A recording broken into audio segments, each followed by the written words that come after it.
हीरे वाला सेट छोटी बहू को और असली खजाना बड़ी बहू को। रसोई में बर्तनों की खनखनाहट के बीच बुआ जी की फुसफुसाहट साफ सुनाई दे रही थी।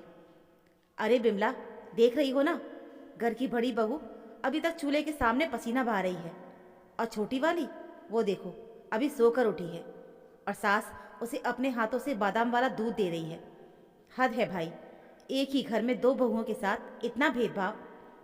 कंचन ने यह सुना और उसके हाथ एक पल के लिए रुक गए। उसने अपनी साड़ी के पल्लू से चेहरे का पसीना पोंछा और एक गहरी सांस लेकर दोबारा रोटी बेलने लगी। ये उसके लिए नई बात नहीं थी। पिछले 3 सालों से, जब से वो इस हवेली में ब्याह कर आई थी, और उसके 6 महीने बाद जब देवरानी शिल्पा आई, तब से ये भेदभाव रोज का किस्सा बन गया था। कंचन घर की बड़ी बहू एक साधारण मध्यम वर्गीय परिवार से थी, पढ़ी लिखी, समझदार और बेहद मेहनती। वही शिल्पा शहर के एक रईस और रसूखदार खानदान की बेटी थी। शिल्पा के आते ही जैसे घर का नक्शा बदल गया था। सास गायत्री देवी, जो शहर की मशहूर समाज सेविका और लोहे जैसी सख्त महिला मानी जाती थी, शिल्पा के सामने वो मोम बन जाती थी। शिल्पा बेटी, आज धूप बहुत तेज है, तुम बाहर मत जाना, रंग काला पड़ जाएगा, गायत्री देवी शिल्पा से कहती है। और उसी वक्त कंचन की ओर मुड़कर उनका स्वर बदल जाता। कंचन, ड्राइवर छुट्टी पर है, तुम खुद स्कूटी लेकर जाओ और राशन का सामान लेकर आओ। और हाँ, धूप की शिकायत मत करना, काम करना है तो करना है। कंचन को बुरा लगता। क्या उसका रंग रूप धूप में काला नहीं पड़ता? क्या उसे थकान नहीं होती? लेकिन वो चुप रहती। उसके पति राजन अक्सर उसे समझाते भी, कंचन, माँ की आदत है, तुम दिल पर मत लिया करो। लेकिन दिल पर कैसे ना ले। दिवाली का समय था, घर में साफ सफाई और पकवानों का दौर चल रहा था। कंचन सुबह 4 बजे उठकर पूरे घर की धूल झाड़ती, मिठाइयाँ बनाती और रात को सबके सोने के बाद ही सोती। वही शिल्पा आराम से 10 बजे उठती, पार्लर जाती और शाम को नए कपड़े पहनकर मेहमानों का स्वागत करती। धनतेरस के दिन गायत्री देवी ने शिल्पा को बुलाया। ये लो शिल्पा। उन्होंने एक मखमली डिब्बा शिल्पा के हाथ में थमाया। उसमें हीरे का एक भारी सेट था। अरे वाह मम्मी जी, ये तो बहुत सुंदर है। शिल्पा चहक उठी। कंचन पास में ही खड़ी थी। उसे उम्मीद थी कि शायद उसे भी कुछ मिलेगा। गायत्री देवी ने अपनी अलमारी से एक पुरानी धूल भरी फाइल निकाली और कंचन की ओर बढ़ा दी। और कंचन, ये तुम्हारे लिए। ये हमारे पुराने पुश्तैनी अचार के बिजनेस के पिछले 10 साल के खातों की फाइल है। इसमें बहुत गड़बड़ है। मुनीम जी से हिसाब नहीं मिल रहा। मुझे कल सुबह तक इसमें गलती ढूंढ कर बताओ। ये तुम्हारा दिवाली का काम है। कंचन की आंखों में आंसू आ गए। एक बहू को हीरे का हार और दूसरी को हिसाब किताब की रद्दी फाइल। उसने कांपते हाथों से फाइल ली और अपने कमरे में चली गई। उस रात राजन ने भी माँ से कहा, माँ, ये क्या तरीका है? कंचन को भी तो कोई तोहफा दे सकती थी। गायत्री देवी ने बस इतना ही कहा, राजन, सोने के जेवर बनाने के लिए आग में तपना पड़ता है, अभी चुप रहो। कंचन पूरी रात नहीं सोई। अपमान की आग उसके सीने में धड़क रही थी। उसने सोचा कि वो फाइल को फेंक दे, लेकिन उसके संस्कारों ने उसे ऐसा करने से रोका। उसने गुस्से में ही सही फाइल खोली। जैसे जैसे वो पन्ने पलटती गई, उसका ध्यान अपमान से हटकर आंकड़ों में उलझता गया। उसने देखा कि कच्चे माल की खरीद में बहुत बड़ा घोटाला हो रहा था। मुनीम जी, जिन पर गायत्री देवी आंख मूंद कर भरोसा करती थी, वो सालों से चूना लगा रहे थे। कंचन ने पूरी रात जागकर एक एक एंट्री चेक की। सुबह होते होते उसने घोटाले की पूरी रिपोर्ट तैयार कर ली थी। अगली सुबह जब वो गायत्री देवी के पास गई तो उसकी आंखें लाल थीं। माँ जी, ये रही रिपोर्ट। कंचन ने फाइल मेज पे रखी। मुनीम जी ने पिछले 5 सालों में 15 लाख का गबन किया है। उन्होंने ए ग्रेड मसाले के दाम पर सी ग्रेड माल खरीदा है। गायत्री देवी ने चश्मा ठीक किया और रिपोर्ट देखी। उनके चेहरे पर एक हल्की सी मुस्कान आई, जिसे उन्होंने तुरंत छिपा लिया। ठीक है, रख दो और जाकर चाय बना लाओ। बस कोई शाबाशी नहीं, कोई थैंक यू नहीं। कंचन का मन वितृष्णा से भर गया। उसे लगा कि वो इस घर में सिर्फ एक पढ़े लिखे नौकर से ज़्यादा और कुछ नहीं। समय बीतता गया। एक दिन अचानक गायत्री देवी को दिल का दौरा पड़ा। उन्हें अस्पताल में भर्ती कराया गया। डॉक्टर ने कहा कि उन्हें पूर्ण आराम की ज़रूरत है और वो अब किसी तरह का तनाव नहीं ले सकती। घर में हड़कंप मच गया। गायत्री देवी का अचार और मसालों का बिजनेस, अन्नपूर्णा गृह उद्योग, जो शहर का मशहूर था, पूरी तरह से उन पर निर्भर था। उनके बीमार पड़ते ही सप्लायर्स ने तकादा शुरू कर दिया।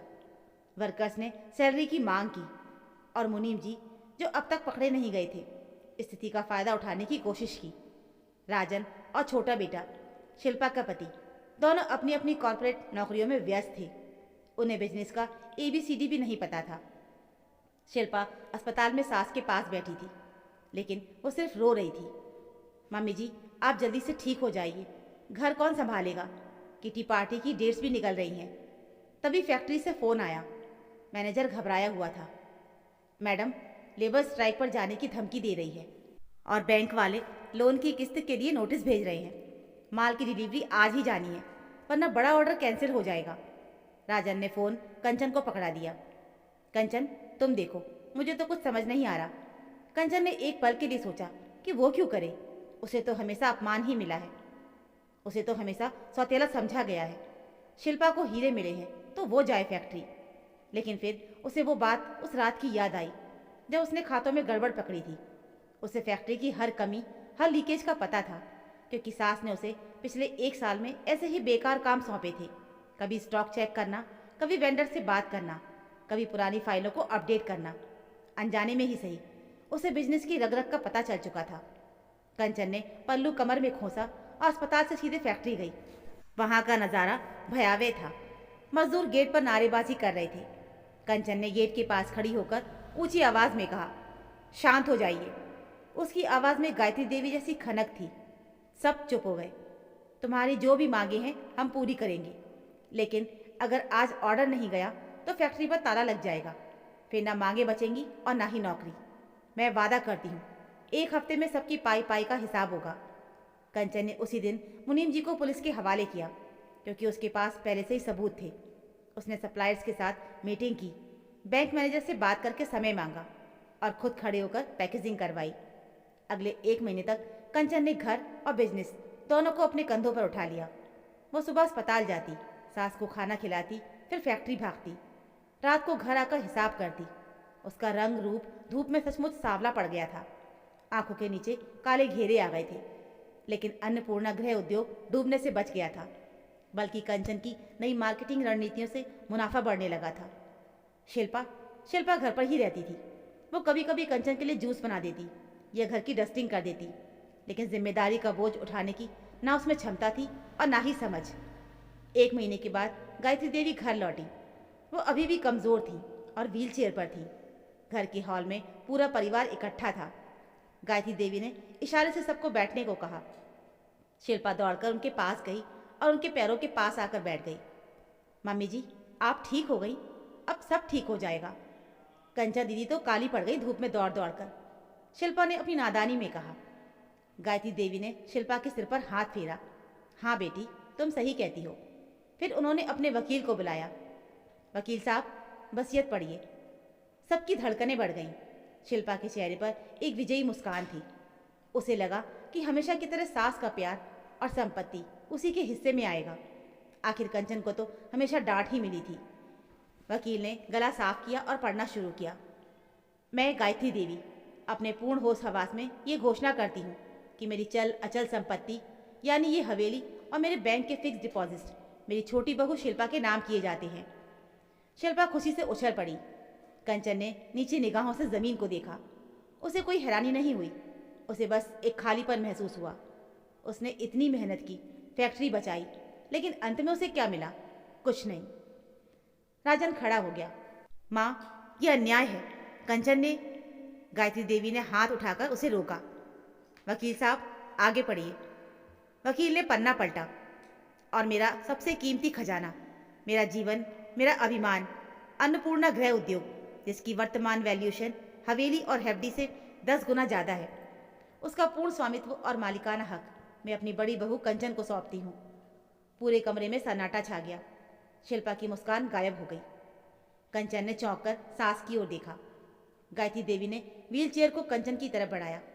उन्होंने कंचन का हाथ अपने हाथों में लिया। वे हाथ जो काम कर करके सख्त हो गए थे। हैरान हो गायत्री देवी ने कंचन की आंखों में देखा। उनकी आंखों में अब वो सख्ती नहीं थी, बल्कि एक गुरु का गर्व था। कंचन, लोग कहते थे कि मैं भेदभाव करती हूँ। हाँ, मैंने भेदभाव किया, बहुत बड़ा भेदभाव किया। गायत्री देवी ने शिल्पा की तरफ देखा। शिल्पा एक नाजुक गुड़िया है, उसे सजना संवरना पसंद है। उसे जिम्मेदारियों की धूप में रखूंगी तो वो मुरझा जाएगी, इसलिए मैंने उसे वो दिया जिससे उसका जीवन सुरक्षित रहे, मकान और पैसा, क्योंकि वो कभी कमा नहीं पाएगी। फिर वो कंचन की ओर मुड़ी। लेकिन मैंने तुम्हें जिस दिन देखा था उसी दिन समझ गई थी कि तुम में वो आग है जो मुझे चाहिए, लेकिन कच्ची मिट्टी को पक्की ईंट बनाने के लिए भट्टी में जलाना पड़ता है।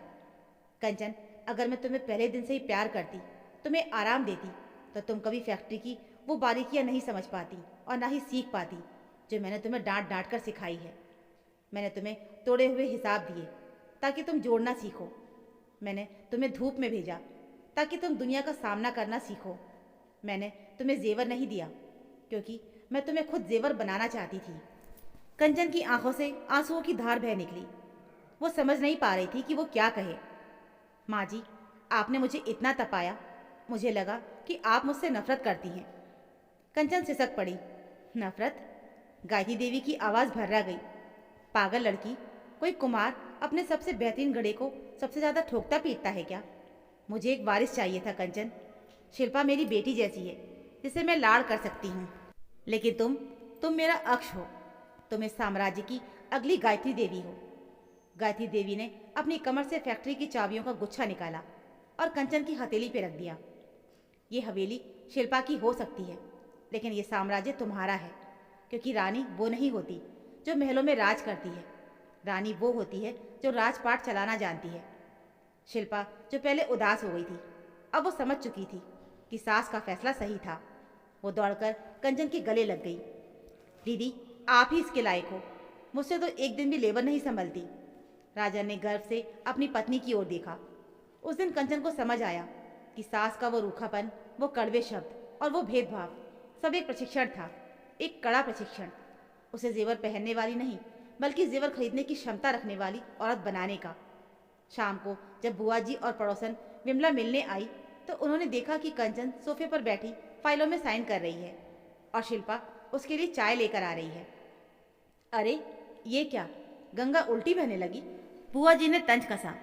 गायत्री देवी ने अपनी कुर्सी से मुस्कुराते हुए जवाब दिया, गंगा उल्टी नहीं बह रही विमला, बस अब घर की कमान सही हाथों में है। एक हाथ में ममता और दूसरे हाथ में क्षमता, और मेरी दोनों बहुएं अपनी अपनी जगह हीरा हैं। बस एक तराशा हुआ हीरा है और दूसरा बिना तराशा। कंचन ने फाइल से नजर हटाई और आत्मविश्वास भरी मुस्कान के साथ सास को देखा। भेदभाव का वो भ्रम अब टूट चुका था और उसकी जगह ले ली थी एक अटूट विश्वास ने। आपके घर में कभी ऐसा भेदभाव हुआ है? तो दोस्तों, ये थी हमारी आज की कहानी, जिसकी लेखिका हैं रमा शुक्ला जी। तो चलिए मिलते हैं फिर एक और नई कहानी के साथ। तब तक के लिए धन्यवाद।